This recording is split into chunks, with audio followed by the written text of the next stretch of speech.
আসসালামু আলাইকুম। Welcome to my channel English with Zahid. আজকে আমি ইংরেজিতে একটি গ্রামার নিয়ে আলোচনা করব, সেটা হলো পার্টস অফ স্পিচ। জানি যে ইংরেজিতে একটি অন্যতম মোস্ট ইম্পর্ট্যান্ট গ্রামার হলো পার্টস অফ স্পিচ। পার্টস মানে হলো অংশ, আর স্পিচ কথাটির বাংলা অর্থ হলো বাক্য। এটাকে আমরা সেন্টেন্স এর সিনোনিম বলতে পারি। পার্টস মানে হলো অংশ, স্পিচ মানে বাক্য। বাক্যের কিছু অংশগুলোকে পার্টস অফ স্পিচ বলা হয়। আমরা জানি পার্টস অফ স্পিচ ৮ প্রকার। আমরা সাধারণত গ্রামারের ফার্স্ট টাইমেই আমরা পার্টস অফ স্পিচের ৮ প্রকারটা জানি।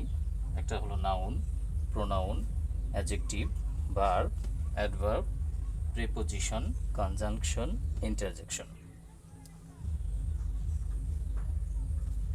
নাউন বলতে আমরা যেগুলোকে বুঝি সাধারণত সেটা হলো নাউন মানে নাম, কোনো কিছুর নামকে, এক কথায় the name of anything is noun.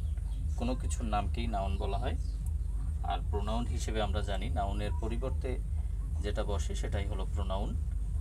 R adjective বলতে আমরা যেটা বুঝি যে নাউন প্রোনাউন এর দোষ, গুণ, অবস্থা, সংখ্যা, পরিমাণ ইত্যাদিকে অ্যাডজেক্টিভ বলে। আর ভার্ব বলতে সেই সকল শব্দগুলোকে আমরা বুঝি যেই শব্দগুলো দ্বারা কোনো কাজ করা বোঝায়, থাকা, খাওয়া, লওয়া, এরকম কোনো কাজ করা বোঝালে সেগুলোকে ভার্ব বলে। আর অ্যাডভার্ব হলো নাউন প্রোনাউন বাদে অন্যান্য পার্টস অফ স্পিচকে মডিফাই করলে সেই শব্দটি হয় অ্যাডভার্ব। আর প্রিপোজিশন কথাটির বাংলা হলো পদান্বয়ী অব্যয়। এটা অন্য কোনো পার্টস অফ স্পিচের আগে বসে সেই শব্দের সাথে একটি সম্পর্ক জুড়ে দেয়। আর কনজাংশন হলো একটি সংযোজক অব্যয়। আর ইন্টারজেকশন হলো সেই সকল শব্দগুলো যেই শব্দগুলো দ্বারা আনন্দ, বিষাদ, বেদনা এরকম কিছু বোঝায়, সেই শব্দগুলো হলো ইন্টারজেকশন।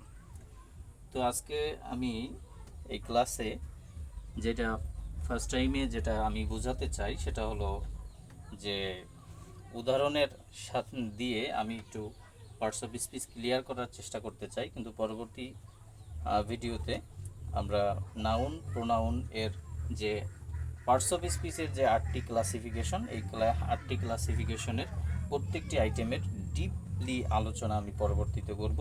কিন্তু আজকে আমি দুইটা সেন্টেন্সের মাধ্যমে পার্টস অফ স্পিচের একটি সংক্ষিপ্ত একটি কনসেপশন আমি দিতে চাই। একটা হলো, আমি একটা সেন্টেন্স লিখছি, আই গো টু বরিশাল। এই সেন্টেন্সের মধ্যে আমরা এই আইকে আমরা বলতে পারি, এই আই হলো একটা সাবজেক্ট এবং আয়ের পরে আছে গো। এই গো শব্দটি দ্বারা যাওয়া বোঝায়, একটা কাজ করা বোঝায়, এই জন্য এই গো শব্দটি হলো একটি ভার্ব। পরবর্তী বাক্যতে আমি লিখেছি this is the go of the world. এখানে এই গো শব্দটি আগের সেন্টেন্সের মধ্যে গো শব্দটি ছিল একটি ভার্ব, কিন্তু পরবর্তী সেন্টেন্সের মধ্যে এই গো শব্দটি কিন্তু ভার্ব নয়, এটা কিন্তু ভার্ব হিসেবে কাজ করে নাই। এই সেন্টেন্সের মধ্যে ভার্ব হিসেবে কাজ করেছে দি ইজ, এই জন্য ইজ হলো ভার্ব, কিন্তু এই সেন্টেন্সের মধ্যে গো ভার্ব নয়। এর কারণ হলো যে শব্দের আগে আর্টিকেল বসে সেই আর্টিকেলের পরবর্তী শব্দটি সবসময়ই নাউন হয়, এজন্য এই গো শব্দটি কিন্তু নাউন।